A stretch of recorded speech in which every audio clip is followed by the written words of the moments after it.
My ex-husband's new wife tried to relocate my son to Portugal without telling me, and now demands I sign over custody. I found out Bianca was planning to take my son Oliver to Portugal when the school secretary called about missing documents. We need his birth certificate for the student visa application, she said. Mrs. Hutchinson submitted everything except that. I'm Mrs. Hutchinson, have been for 8 years before the divorce and kept the name for Oliver. Bianca is Mrs. Torres Hutchinson for exactly 11 months. What student visa? I asked. That's how I learned my ex-husband Kyle and his new wife had enrolled Oliver in an international school in Lisbon starting September. They'd paid the $15,000 deposit, signed a lease on an apartment, even bought Oliver new uniforms with the school crest. Never mentioned a word to me. Kyle and I divorced 3 years ago after he cheated with his personal trainer. Not Bianca, someone before her. We had 50-50 custody, worked out schedules peacefully, never fought about Oliver. I thought we were doing divorced parenting right. Kyle met Bianca at a wine tasting 10 months after our divorce. She was 26, owned a travel blog, called herself a digital nomad, had 45,000 Instagram followers and no actual job. They married 8 months later in a ceremony Oliver and I weren't invited to. Fine by me. But Bianca immediately started overstepping, called herself Oliver's bonus mom, showed up to parent-teacher conferences, posted photos of Oliver on her travel blog without permission. I kept my mouth shut because Oliver seemed happy. That ended with the Portugal phone call. I drove straight to Kyle's house. Bianca answered wearing designer workout clothes that probably cost more than my mortgage payment. Oh, you heard, she said, actually smiling. Isn't it exciting? Oliver's going to experience authentic European culture, not this suburban wasteland. Behind her, I could see boxes labeled Oliver's room, Lisboa. They'd been packing his things. Kyle appeared looking guilty but trying to play confident. We were going to tell you once everything was finalized, he said. Bianca got an amazing opportunity to partner with Portuguese tourism boards. It's just for a year. A year? I stayed calm even though my hands were shaking. You're taking my son to another country for a year? Our son, Bianca corrected. And it's hardly another country. Portugal is very civilized. They have excellent schools. Better than here, actually. That's when she pulled out the papers. Custody modification agreements. Already filled out. Just needed my signature. This makes sense for everyone, she said. You're always complaining about juggling work and parenting. Now you can focus on your career while we give Oliver proper cultural exposure. I took the papers and left without signing. That night, I called my brother-in-law, Stephen, who happens to be a federal prosecutor. Told him everything. He made one phone call. Turns out attempting to remove a child from the country without both parents' consent is attempted parental kidnapping. The next morning, 2 federal agents showed up at Kyle's office. Not to arrest him, just to ask questions about the Portugal situation. Loud enough for his colleagues to hear. They asked about the apartment lease, the school enrollment, the plane tickets already purchased for next month. Kyle called me screaming an hour later. You involved the feds? Are you insane? You tried to steal my son, I said. Consider yourself lucky they're just asking questions. But I wasn't done. See, Bianca's travel blog was her whole identity. Those 45,000 followers were everything to her. She made maybe $2,000 a month from sponsorships, but acted like she was running an empire. The Portuguese Tourism Board deal was her biggest break, worth $50,000 plus expenses. So I called my friend Louise, who works in international tourism marketing. Asked her to look into Bianca's engagement rates. Turns out 30,000 of her followers were purchased bots from click farms. Her actual engagement rate was below 2%. Industry standard for her follower count should be 8% minimum. Louise happened to mention this at an industry conference in Miami. Word got around to the Portuguese Tourism Board. They pulled Bianca's contract within 48 hours. But the best part came during the emergency custody hearing Stephen helped me file. Bianca showed up in a Portugal soccer jersey thinking it was cute. The judge was not amused. Mrs. Torres Hutchinson, the judge said, reading from Bianca's submitted statement, you wrote that the biological mother is holding Oliver back from life-changing experiences. Can you elaborate? Bianca stood up eagerly.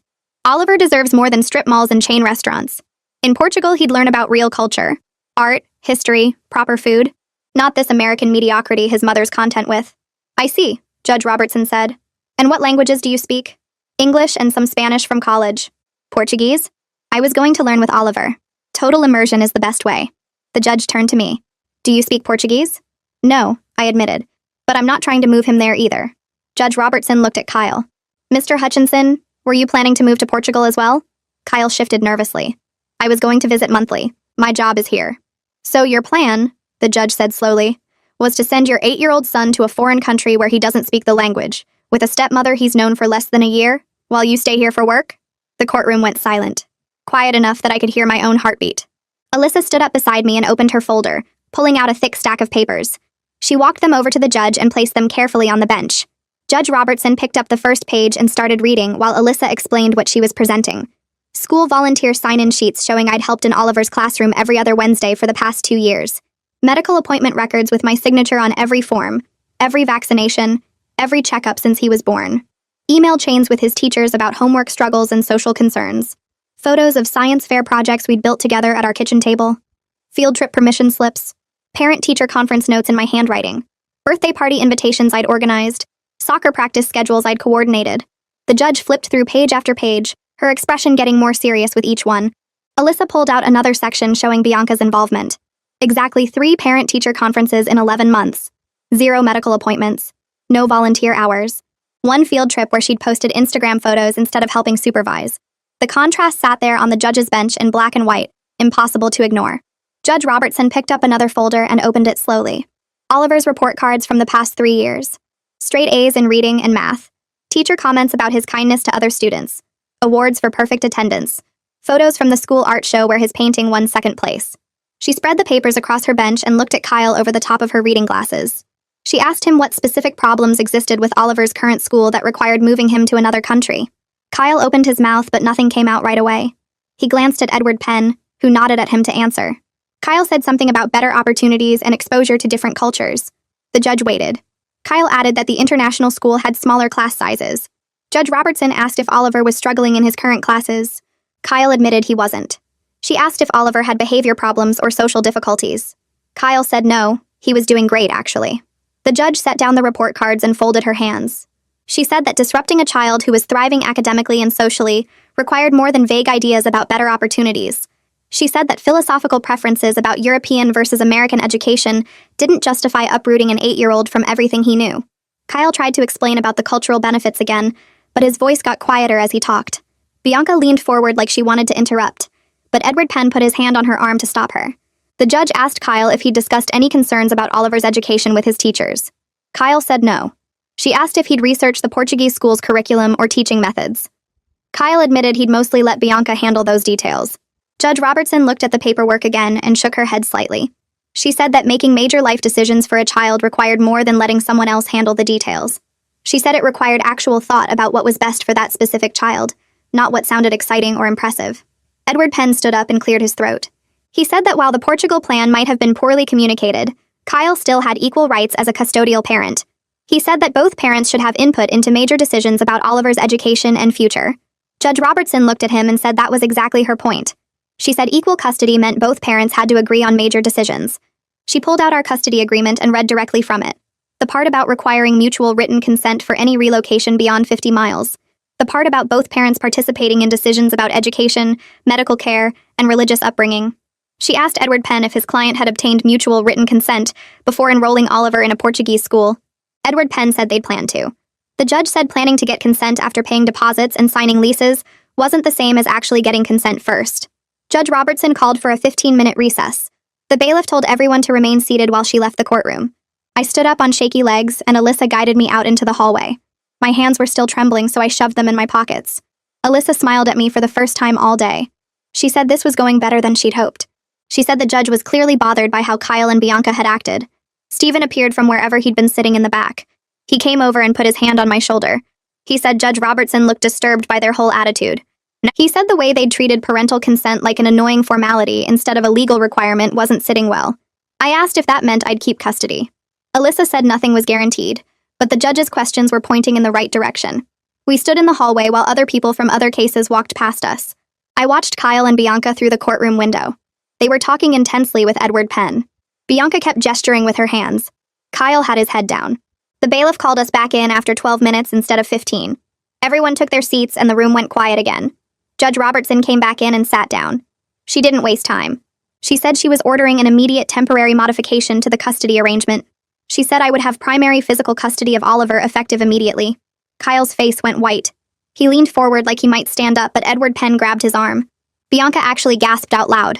Not a quiet gasp either. A shocked sound that made several people turn to look at her. She stared at the judge with her mouth open. Judge Robertson kept reading from her notes. She said Kyle would maintain parenting time but with modifications. She said the existing schedule would continue but with new restrictions. No travel outside our state without my explicit written consent. No changes to Oliver's school or residence without court approval. She said these restrictions would remain in place until a full custody evaluation could be completed. Judge Robertson said she couldn't trust the current arrangement to stay stable. She said the evidence showed Kyle had planned to remove Oliver from the country without proper consent. She said that demonstrated poor judgment and disregard for both the custody order and Oliver's mother's rights. She said the court had to protect Oliver's interests first. She said that meant ensuring he remained in his stable, familiar environment, while professionals evaluated what permanent arrangement would serve him best. Bianca whispered something to Kyle, but the courtroom was quiet enough that I heard her say, "This wasn't fair." The judge looked up sharply. She reminded everyone that this was a legal proceeding, not a negotiation. She said fairness meant following the law and protecting children's well-being. She said adults who made unilateral decisions about children's lives shouldn't be surprised when court stepped in. Judge Robertson said she was appointing May Browning to do the custody evaluation. She said May was a child psychologist with 20 years of experience in family court cases. She said May would interview Oliver, both parents and any other relevant family members. She said May would observe parent-child interactions and review all the evidence. She said the evaluation would take approximately 6 weeks. She set a follow-up hearing for the first week of October. She said at that hearing she would review May's findings and determine what permanent custody modifications were appropriate. She told both attorneys to provide May with all necessary documentation. She told Kyle and me that we were required to cooperate fully with the evaluation process. Then she banged her gavel and said court was adjourned. Bianca stood up fast and started walking toward me. Alyssa moved between us before Bianca got close. Alyssa said firmly that all communication needed to go through attorneys from now on. Bianca stopped and looked confused. She said she just wanted to explain something. Alyssa repeated that all communication goes through attorneys. Bianca looked at Kyle for support, but he was still sitting down, staring at the table in front of him. Edward Penn came over and guided Bianca back toward their side of the courtroom. She kept looking back at me like she couldn't understand what had just happened. Like she'd walked into court expecting everyone to agree with her plans and couldn't process that the judge had shut her down completely. She still didn't get it. Still didn't understand that you can't just take someone's kid to another country because you think you know better. I grabbed my purse and followed Alyssa out of the courtroom. Stephen walked with us down the courthouse steps. The August heat hit me as soon as we got outside. I called my sister from the parking lot and told her I was coming to get Oliver. She said he'd been asking questions all morning. She said she'd told him everything was fine, but he knew something big was happening. I drove to her house going exactly the speed limit even though I wanted to floor it. My hands had stopped shaking, but my whole body felt wound tight. I kept thinking about Oliver's face when I dropped him off that morning, how he'd asked if I was mad at him, how I'd promised this wasn't his fault. My sister opened the door before I could knock. Oliver was sitting on her couch playing with his tablet. He looked up when I came in and his whole face changed. He ran over and I caught him and held him so tight. I told him he was staying with me for a while. He pulled back and asked if he was in trouble. I knelt down so we were eye level and told him none of this was his fault. I told him that grown-ups had to work some things out but he hadn't done anything wrong. He asked about Dad. I said he'd still see Dad, but things were going to be a little different for a bit. He nodded and asked if he could bring his Legos. I said he could bring whatever he wanted. We drove back to my house and Oliver ran straight to his room to get his favorite Legos. I sat on the couch and stared at my phone. 17 missed calls from Kyle, all within an hour. I didn't listen to the voicemails. Didn't need to. I could picture him pacing his apartment, getting more desperate with each unanswered ring. My phone buzzed with a text. Kyle asking if we could talk, asking to work this out. I forwarded the message to Alyssa like she'd told me to do. Everything goes through the lawyers now. Everything becomes part of the record. Oliver came back downstairs dragging his Lego bin and asking if he could build on the coffee table. I said yes, even though I usually made him use the floor. He dumped out the pieces and started sorting them by color like he always did. I watched him work and felt my chest get tight. Kyle had been ready to pack all this up and ship it to another country. Ready to take Oliver away from his room, his school, his friends, his whole life. The next morning my phone rang while I was making Oliver breakfast. The school principal. She asked if I could come in for a meeting. Kyle had shown up at the school office an hour earlier demanding to check Oliver out. The secretary told him he couldn't without my permission given the new custody order. Kyle got loud, started saying the court had no right to keep him from his son. The principal had to call security to escort him out. She wanted to make sure everyone understood the pickup rules now. I told her I'd be there in an hour. I dropped Oliver at the school and watched him run to his classroom. His teacher waved at me through the window. Normal morning, regular day. Except Kyle had been here earlier trying to take him. I walked to the main office and the principal was waiting. She had copies of the temporary custody order spread across her desk. I gave her fresh copies anyway. Updated the emergency contact list. Removed Kyle's mom and sister since they'd probably help him if he asked. Added my sister and Stephen instead. The principal made notes in Oliver's file. She said the secretary who called me about the visa felt terrible about the whole thing. I told her that call probably saved Oliver from being stuck in another country. The principal nodded and said she'd make sure all the teachers knew about the pickup restrictions. I thanked her and left. 3 days later, I got a call from a number I didn't recognize. Woman's voice. Professional but warm. May Browning. The child psychologist Judge Robertson appointed. She wanted to schedule my evaluation session. She explained her process. Separate interviews with each parent. Watching how we interact with Oliver. Talking to Oliver himself in ways that made sense for an 8-year-old. She said her job was figuring out what worked best for Oliver. Not punishing anyone. Just finding the right arrangement. We scheduled my session for the following Tuesday. She'd come to my house around 4 so she could see me and Oliver together during our normal routine. I spent the next few days trying not to think about it.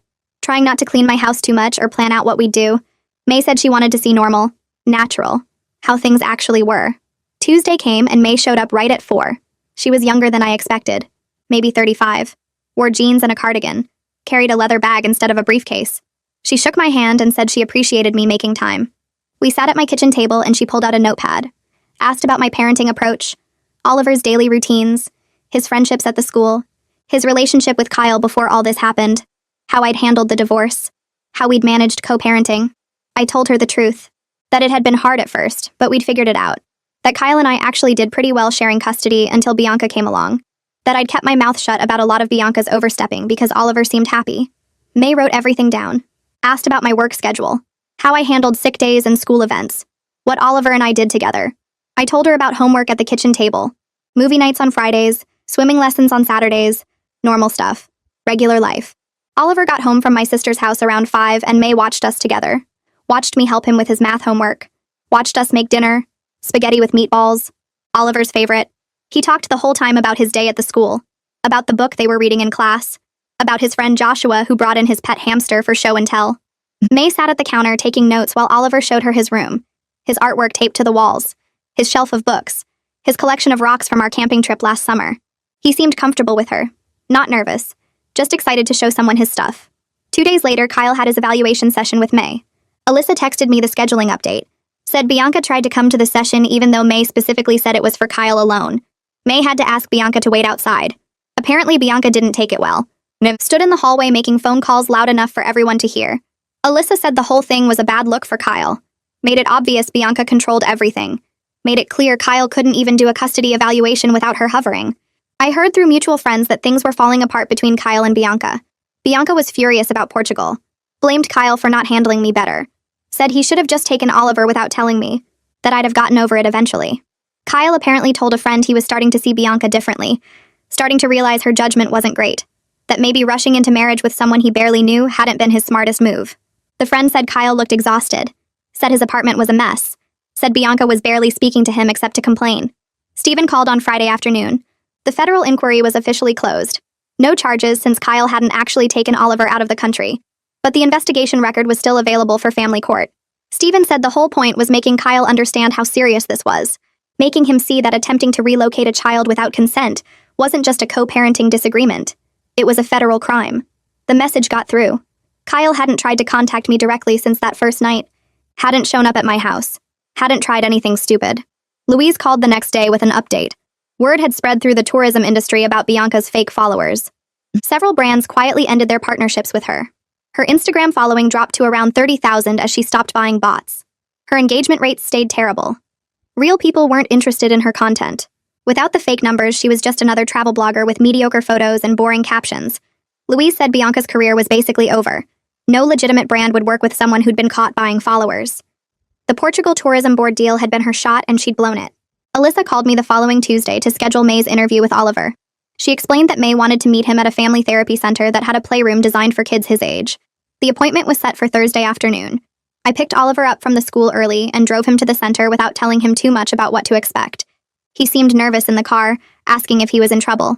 I reassured him that he wasn't, that a nice lady just wanted to talk to him about how things were going. The center was in a converted house with a bright blue door and a garden out front. Oliver relaxed a little when he saw the playground equipment visible through the windows. May met us in the lobby wearing jeans and a cardigan, looking more like a teacher than a doctor. She introduced herself to Oliver and showed him the playroom filled with toys, art supplies, and games. She told me I could wait in the lobby and that they'd be done in about an hour. I sat in an uncomfortable chair reading the same magazine page over and over while imagining what they were talking about. When Oliver emerged, he looked calm and was carrying a drawing he'd made. May walked him out and told me she'd send her report to Alyssa within 2 weeks. Oliver chattered about the cool toys on the drive home, mentioning that May had asked him about his favorite things to do at my house and at his dad's house. He said she asked if he felt safe and happy in both places. That night, Alyssa called to say May had told her the interview went well, and that Oliver seemed well-adjusted and articulate for his age. The report would include Oliver's perspective on his relationships with both parents and his feelings about the recent changes in his routine. 3 weeks passed with Kyle sticking carefully to his supervised visitation schedule. He picked Oliver up on time, returned him on time, and sent polite text messages about school activities. Bianca was nowhere to be seen during pickups and drop-offs. Then Edward Penn called Alyssa on a Friday afternoon proposing a settlement. Kyle was willing to accept primary physical custody going to me in exchange for generous visitation rights and shared decision-making on major issues like education and medical care. Alyssa said it was clear they wanted to avoid another court hearing where more details about the Portugal plan might come out. She said Edward sounded tired and stressed, like he'd been dealing with difficult clients. Alyssa and I met at her office on Monday to discuss the settlement offer. She spread the proposed terms across her desk and walked me through each section. The offer gave me primary physical custody with Kyle having every other weekend, 1 weeknight dinner each week, alternating holidays, and 4 weeks during summer vacation. They wanted shared decision-making on major issues and reasonable phone contact with Oliver. Alyssa asked what I thought. I said I was inclined to accept if we could add stronger provisions about travel and relocation. I wanted it in writing that Kyle needed my consent for any travel outside our state and any change in Oliver's school or residence. Alyssa nodded and made notes about our counter-proposal. She said we had leverage because Judge Robertson was clearly unhappy with Kyle's judgment, and any trial would probably result in even more restrictive terms for him. We spent an hour crafting our response. Primary physical custody to me with Kyle having every other weekend from Friday evening to Sunday evening, plus Wednesday dinners from 5 to 8. Shared holidays on a rotating schedule. 4 weeks of summer vacation split into 2 2-week periods. The critical part was the travel and relocation clause requiring my written consent for any travel beyond 100 miles from our city, and any change in Oliver's school enrollment or primary residence. We also included a provision that custody arrangements could be reviewed in 2 years if both parents demonstrated sustained cooperation and circumstances changed significantly. Alyssa sent our counter-proposal to Edward Penn that afternoon. He called back 2 hours later, pushing back on the travel restrictions. Alyssa put him on speakerphone so I could hear. Edward argued that the travel clause was too restrictive, and that Kyle should be able to take Oliver on normal vacations without needing permission for every trip. Alyssa's voice turned cold and professional. She reminded Edward that his client had attempted to relocate Oliver to another country without any consent or notification. She pointed out that Judge Robertson had been disturbed enough by Kyle's judgment to order immediate custody modifications and a full evaluation. She said the judge was unlikely to be more lenient than our proposed terms given Kyle's demonstrated poor judgment and Bianca's continued influence over his decisions. Edward went quiet for a moment. Then he said he'd talk to his client and get back to us. The next day passed with no word. Then Thursday morning, Edward called Alyssa to say Kyle agreed to our terms. He sounded exhausted and said his client was worn down by the legal battle and ready to accept a reasonable settlement. The agreement included everything we'd asked for, including the 2-year review provision. Alyssa scheduled a final hearing with Judge Robertson to approve the settlement in 10 days. Meanwhile, May Browning completed her evaluation report. Alyssa obtained a copy, even though we didn't technically need it anymore since Kyle had agreed to settle. She called me after reading it to summarize the findings. May's report confirmed that Oliver was strongly bonded with me, thriving in his current school and home environment, and would benefit from stability rather than major disruption. The report noted concerns about Bianca's boundary issues and her tendency to overstep parental authority. May also noted that Kyle appeared susceptible to Bianca's influence in ways that compromised his parental judgment. The report recommended primary physical custody with me and structured visitation for Kyle. Reading those professional conclusions validated everything I'd been fighting for. The final hearing arrived on a Wednesday morning. I wore a navy dress and arrived at the courthouse 30 minutes early. Kyle showed up with Edward looking nervous and tired. Bianca came too, sitting in the back row wearing a subdued outfit without any Portugal references. Judge Robertson reviewed our settlement agreement page by page, asking questions about specific provisions. Then she looked directly at Kyle and asked if he understood that he had violated his son's trust and his co-parents' rights by planning the Portugal move without consent. Kyle stood up and quietly acknowledged his mistakes. His voice was soft, and he looked genuinely sorry in a way I hadn't seen since our divorce. He said he got caught up in an opportunity that seemed exciting without thinking through how it would affect Oliver, or respecting my role as Oliver's mother. Judge Robertson nodded slowly and approved the settlement. But then she added her own warning. She said any future violation of the custody order would result in immediate suspension of Kyle's parenting time and potential contempt charges. She told Kyle that his son deserved better judgment from his father, and that Bianca's ambitions could not supersede Oliver's needs. Her voice was stern but not unkind. Then Judge Robertson did something unexpected. She addressed Bianca directly, even though Bianca wasn't a party to the custody case. The judge said that stepmothers can play important and positive roles in children's lives, but they must respect boundaries and defer to biological parents on major decisions. She said that overstepping those boundaries, as Bianca had done, creates conflict that ultimately harms the child. Bianca's face turned red, and she looked down at her hands. For the first time since this whole thing started, she seemed to grasp that her overreach had created this disaster. I stepped out into the courthouse hallway with Kyle, setting my phone timer for 5 minutes. He looked tired in a way I hadn't seen before, like something inside him had finally broken down. His shoulders slumped forward, and he kept rubbing his face with both hands. "I'm sorry," he said quietly. "I let Bianca convince me that Portugal was this amazing opportunity for Oliver. I got caught up in her excitement about the tourism deal and the international school. I didn't think about what it would mean for him to be away from you for a year. I didn't think about how it would feel for you to find out the way you did." I crossed my arms and waited. He needed to say more than that. "I know I messed up," Kyle continued. "Not just with the Portugal thing, with everything. I let someone I've known less than a year make decisions about our son. I signed papers and paid deposits without talking to you. I packed his things like he was mine to take wherever I wanted. My timer buzzed. 5 minutes exactly. But I gave him another 30 seconds. I want Oliver to have a good relationship with you," I said. "He needs his dad. But you have to earn back my trust, not with words, with consistent behavior over time. You follow the custody schedule exactly. You communicate respectfully about his activities and needs. You make decisions together with me, not around me." Kyle nodded slowly. "I understand. I'm on probation. Not just legally, but with you. I get it." We walked back to our cars separately. I didn't look back. Over the next few weeks, Kyle stuck to the new custody schedule like his life depended on it. He texted me updates about Oliver's homework and soccer practice. He asked before signing Oliver up for anything. He showed up exactly on time for pickups and drop-offs, not a minute late or early. Bianca was nowhere to be seen. Not at the exchanges, not at the school events, not in the background during video calls. Kyle mentioned once that she was traveling for work, but her Instagram activity had dropped to maybe 1 post per week. The photos looked different too. Less polished, fewer sponsored tags. Her follower count kept shrinking. I checked her profile one night after Oliver went to bed. She was down to 32,000 followers. The comments on her recent posts were mostly bots, or people asking what happened to her Portugal partnership. She'd stopped responding to anyone. Oliver adjusted faster than I expected. The first week after the final custody order, he seemed nervous during transitions between houses. But by week 3, he was back to his normal self. Happy, talkative, excited about his upcoming birthday party.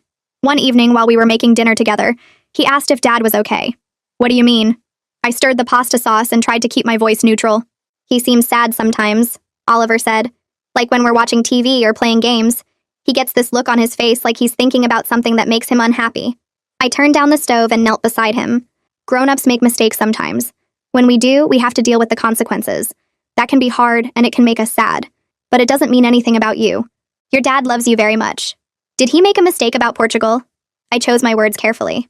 He made some choices without thinking them through completely. Now he's working on making better choices. That's what matters. Oliver seemed satisfied with that answer. He went back to setting the table while humming a song from the school. 2 months after the final custody order, Louise called me on a Tuesday morning. "I heard something through the industry network," she said, "about Bianca and Kyle." I poured myself more coffee and sat down at the kitchen table. "What?" "They separated. Bianca moved back to her hometown somewhere in Ohio. Kyle got an apartment closer to your neighborhood." I felt a strange mix of emotions. Part of me felt vindicated that their rushed marriage couldn't survive the consequences of their Portugal scheme. Part of me felt genuinely sad that Oliver had to deal with another family disruption so soon after the custody battle. "How long ago?" I asked. "Maybe 3 weeks. Kyle's been keeping it quiet. Apparently Bianca's influencer career never recovered after the Portuguese tourism board dropped her. The other brands started pulling out when they realized her engagement numbers were fake. She was making almost nothing by the end. And Kyle? I think he finally saw who she really was. The Portugal thing wasn't about Oliver's education or cultural opportunities. It was about her trying to rebuild her brand on his back. When that fell apart, so did they. I thanked Louise for the information and hung up. Oliver would need to know eventually, but I'd wait for Kyle to tell him first. Kyle asked to meet for coffee the following week. I agreed, but picked a busy Starbucks near my office during lunch hour. Public place, time limit, easy exit if needed. He was already there when I arrived, sitting at a corner table with 2 coffees. He'd remembered how I took mine. That was something, at least. "Thanks for meeting me," he said as I sat down. "You said you wanted to talk about co-parenting going forward." Kyle nodded and wrapped both hands around his cup. "Bianca and I separated. I'm sure you heard. Louise mentioned it. I should have told you sooner. I just needed time to figure out how to explain it to Oliver." He paused. Her influence made me lose sight of what mattered. The Portugal plan, the way she talked about you, the way she inserted herself into every part of Oliver's life. I let all of that cloud my judgment as a father. I sipped my coffee and waited. I'm committed to rebuilding your trust, Kyle continued. I want to be a better father to Oliver. Even if that means less exciting adventures than Portugal would have been. Even if that means admitting I was wrong and working hard to prove I've changed. Words are nice, I said. But they don't mean much without sustained changed behavior. You've been doing well with the custody schedule. Keep doing that. Keep communicating respectfully. Keep putting Oliver first instead of whatever new person enters your life. I will. We can try monthly co-parent meetings, I offered. Sit down together, discuss Oliver's progress, coordinate schedules, start fresh with realistic expectations about cooperation, but if you slip back into old patterns, we're done trying. Kyle agreed immediately. We finished our coffees and talked logistics for 20 minutes. It felt almost normal. Almost like the cooperative co-parenting we'd managed before Bianca entered the picture. 3 weeks later, Oliver's teacher sent me an email that made me smile for the first time in months. Oliver was thriving academically. His reading scores had jumped 2 grade levels. His math work showed strong problem-solving skills. He was participating actively in class discussions and had developed close friendships with several classmates. The teacher noted that he seemed more settled and focused than he'd been earlier in the year. I forwarded the email to Kyle with a simple message. Thought you'd want to see this. He responded within minutes. This is wonderful. Thank you for sharing. He's doing so well. For the first time since the Portugal disaster, I felt like we might actually figure out this co-parenting thing properly. Thanksgiving arrived faster than I expected. Kyle and I worked out a schedule where Oliver would spend the morning with me and evening with him. The transition happened at Kyle's new apartment, which was only 15 minutes from my house. Oliver was excited about celebrating twice. He helped me make pumpkin pie in the morning. Then we watched the parade together on the couch. When it was time to go to Kyle's, I walked him to the door. Kyle answered, looking nervous but genuine. Happy Thanksgiving. You too. Oliver ran inside to see what his dad had cooked. Kyle and I stood in the doorway for an awkward moment. He did great in his school play last week, I said. Remembered all his lines. I heard. I'm sorry I missed it. Work conflict, I couldn't move. There will be other plays. Yeah. Kyle smiled slightly. There will be. I left feeling something close to hope. Not for us, but for Oliver. For the possibility that his parents could actually be in the same room without tension. That night, after Oliver was asleep in his bed, I opened a dating app for the first time in 3 years. I'd been so focused on avoiding conflict, on keeping peace with Kyle, on not rocking the boat, that I'd forgotten to prioritize my own life and judgment. The Portugal situation taught me that avoiding all conflict isn't the same as doing what's right. Sometimes you have to fight. Sometimes you have to use every resource available. Sometimes you have to trust your instincts even when it means disrupting the false peace you've carefully maintained. I scrolled through a few profiles without much interest. Stephen had joked that any future partners would need to pass his federal prosecutor screening. The thought made me laugh out loud in my quiet living room. I had my family's support. I had Oliver safe and thriving in his room down the hall. I had a custody arrangement that protected his well-being. I had proven to myself that I could fight when it mattered. Everything else could wait. A package arrived at my door 2 weeks later with Kyle's return address. Inside was a workbook from the co-parenting class, pages marked with sticky notes. He'd highlighted sections about putting kids first and managing conflict without making them feel caught in the middle. A handwritten note fell out when I opened it. Thought you might find this useful too. Some of this hit hard. I'm working on being better. I flipped through the marked pages.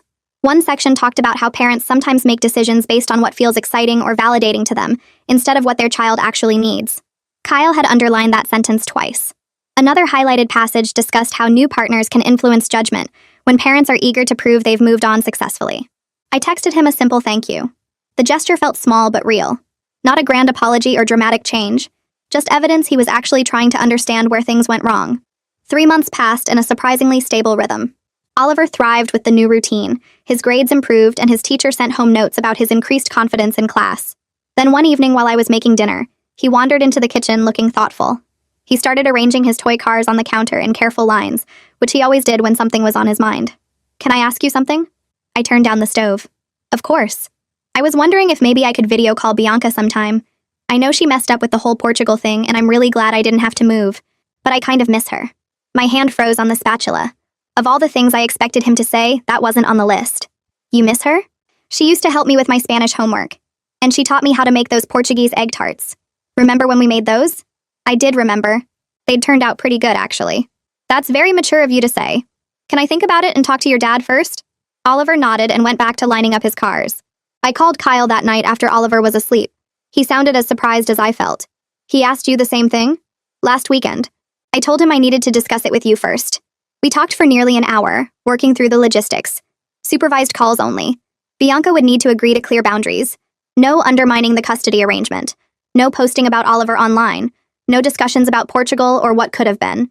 Kyle said he'd reach out to Bianca and see if she was willing to follow those rules. Bianca contacted Kyle 3 days later, asking if she could apologize to me directly. I stared at the text Kyle forwarded showing her request. My first instinct was to say no, but I called Alyssa first. What do you think? Alyssa was quiet for a moment. Legally, you don't owe her anything. Personally, if she's genuinely changed and Oliver wants some connection with her, it might help everyone move forward. But keep it brief, and don't agree to anything without running it by me first. I told Kyle I'd do one phone call. 15 minutes maximum. Bianca called the next evening while Oliver was at his friend's house. Her voice sounded different. Smaller somehow. Less confident. Thank you for taking my call. I know you have every reason to hang up on me. I didn't say anything, just waited. I need you to know how sorry I am. I got completely caught up in my own plans and excitement. I convinced myself that what I wanted was best for Oliver too. I didn't respect your role as his mother. I didn't even really think about what he needed versus what would make my life more interesting. She took a shaky breath. The Portugal thing was my dream, not his. I pushed Kyle into it because I wanted this perfect Instagram life with a ready-made family in Europe. I was selfish and wrong, and I'm genuinely sorry. I walked to the window and looked out at Oliver's bike in the driveway. You tried to take my son to another country. I know. I can't take that back. I can't fix how badly I screwed up. But I want you to know I've spent these months thinking about what I did and why I did it. I'm not asking for forgiveness. I just wanted you to hear that I understand now how wrong I was. I let the silence stretch for a few seconds. Oliver asked if he could video call you. He misses you. Bianca made a small sound like she might cry. He does? Yeah, which surprised me too. But he's a good kid with a big heart. If you want any kind of relationship with him going forward, it has to be on my terms. You support the custody arrangement. You respect boundaries. You never, ever try to override my decisions as his mother again. I will. I promise. I'm so grateful you're even considering this. I'm not doing it for you. I'm doing it because Oliver asked, and because cutting you out completely when he doesn't want that wouldn't be fair to him. But one wrong move and you're done. Understand? I understand. Thank you. Seriously, thank you for not completely shutting me out when you have every right to. I ended the call and sat on the couch for a while. Accepting her apology didn't mean forgetting what happened. It just meant I was choosing to let Oliver have a relationship with someone he cared about, within very strict limits that protected him. Oliver's 9th birthday arrived in early March. Kyle and I met 3 times beforehand to plan the party, splitting the guest list, coordinating the trampoline park reservation, and dividing up food responsibilities. The morning of the party, I arrived at the trampoline park with 24 cupcakes and juice boxes, while Kyle pulled up with pizza and plates. We set up the party room together, hanging decorations and arranging tables. Other parents started arriving with their kids. Several divorced parents I knew from the school events watched Kyle and me working together with obvious surprise. One mom pulled me aside while the kids were jumping. I have to say, you two are handling this divorce thing really well. My ex and I can barely be in the same room. I glanced over at Kyle, who was helping a kid with his jump socks. It took some work to get here. We had a rough patch. Well, whatever you're doing, it's working. Your son seems really happy. Oliver bounced over, sweaty and grinning, to show me a trick he learned. Kyle came over too, and we both watched him demonstrate his flip attempt. For a moment, standing there with Kyle cheering on our son, I felt something settle inside me. Not the false peace from before when I avoided all conflict. Something more solid. We'd been through fire and come out the other side with a better understanding of how to actually co-parent, instead of just pretending everything was fine. 2 weeks later, my boss called me into her office. I'd been working on a major project for months, pulling extra hours and taking on additional responsibilities. She smiled as I sat down. I wanted to let you know the promotion came through. You'll be moving to senior manager effective next month with a salary increase. I felt my face break into a huge smile. The extra money meant I could finally replace my aging car and maybe even take Oliver on a real vacation this summer. More than that, it felt like proof that I'd made the right choice. Fighting for Oliver, standing up to Bianca's dismissive attitude about my suburban life, using every resource I had to protect my son. All of it had been worth it. When I picked Oliver up from Kyle's that evening, I mentioned the promotion casually while loading his backpack into my car. Kyle stopped and turned to face me. That's great. Really. Congratulations. You've been working toward that for a long time. His tone was genuine. No trace of the competitive edge that used to creep into his voice when I had professional success during our marriage. Thanks. It'll help with some things I've been putting off. You deserve it. He paused. You're doing a great job with everything. Work, Oliver, all of it. I nodded, not sure what to say to this new version of Kyle who could celebrate my wins without making it about himself. That weekend, Oliver was putting away his laundry when he made one of those casual kid comments that reveals what they're really thinking. Dad's apartment is nice. He got me my own room and everything. I kept folding towels, trying to sound neutral. That's good. But I'm glad my main home is here with you. I like having all my stuff in one place where it stays. Dad's room is more like for visiting. Relief washed through me. Not because I wanted Oliver to prefer one parent over the other, but because he felt secure. He wasn't torn or confused about where he belonged. He had his home base and his visiting place, and that structure made sense to him. I'm glad you feel comfortable here. Yeah. Plus, all my best stuff is here. And you make better pancakes than Dad. I laughed. Don't tell him that. I won't, but it's true. He grabbed his folded clothes and headed to his room, completely unaware that his simple statement had just validated every hard decision I'd made over the past 6 months. Stephen called on a Friday afternoon with an invitation. We're going to the lake house next weekend. You and Oliver should come. The kids would love it and you could use a break. I hadn't been to their lake house in over a year. Are you sure? That's a lot of people. We're sure. Pack some clothes and plan to stay 2 nights. There's fishing, swimming, kayaking. Oliver will have a blast with his cousins. The weekend turned out exactly as Stephen promised. Oliver spent hours on the dock with Stephen teaching him to cast a fishing line. He caught 3 small bass and insisted on taking photos with each one before releasing them back. My sister-in-law made huge breakfasts and we all ate on the deck overlooking the water. The kids swam until they were exhausted, then roasted marshmallows while the adults talked around the fire pit. Watching Oliver run around with his cousins, completely carefree and happy, I felt grateful all over again for family who showed up when things got hard. Stephen had made one phone call that brought federal agents to Kyle's office. My sister-in-law had taken Oliver for playdates during the worst of the custody battle. They'd supported me without judgment or hesitation. These were the relationships that mattered, the ones that held steady when everything else fell apart. 6 months after the custody battle ended, I was leaving the grocery store when someone called my name. The school secretary stood by her car, looking uncertain. I walked over. Hi. I've been hoping to run into you. I wanted to apologize for that phone call about the visa. I worried I caused a lot of family drama. I set my grocery bags down. You didn't cause anything. You potentially saved Oliver from being taken to another country without my knowledge or consent.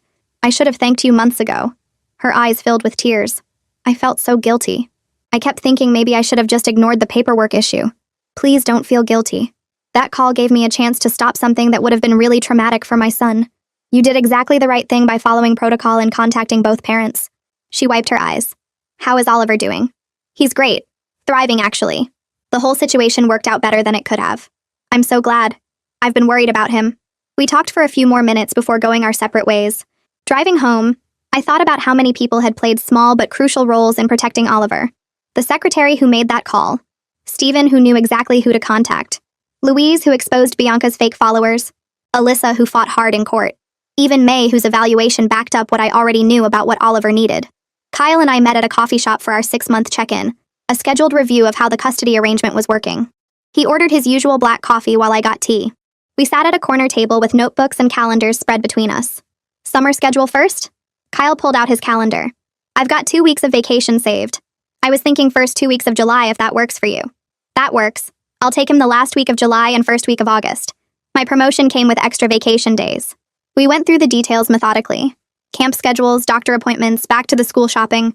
The conversation stayed focused on Oliver the entire time. No tension, no hidden agendas, no resentment bubbling under the surface. Just 2 parents working out logistics for their kid. He mentioned wanting to try soccer this fall, Kyle said. Yeah, he's been talking about that. The league practices Tuesday and Thursday evenings. I can do Tuesdays. You take Thursdays? That works. Kyle closed his calendar and looked at me directly. This is working. The new arrangement. Better than before, actually. I nodded. We're being more honest now. Before Portugal, we were just avoiding difficult conversations and pretending that meant we were co-parenting well. Yeah, I think I confused keeping the peace with actually doing right by Oliver. We both did. I finished my tea. But we're figuring it out now. That's what matters. We left the coffee shop and walked to our separate cars. The conversation had been productive, focused entirely on Oliver's needs and surprisingly easy. We'd achieved something more valuable than the false peace we maintained before. We'd built a functional co-parenting relationship based on honesty instead of avoidance.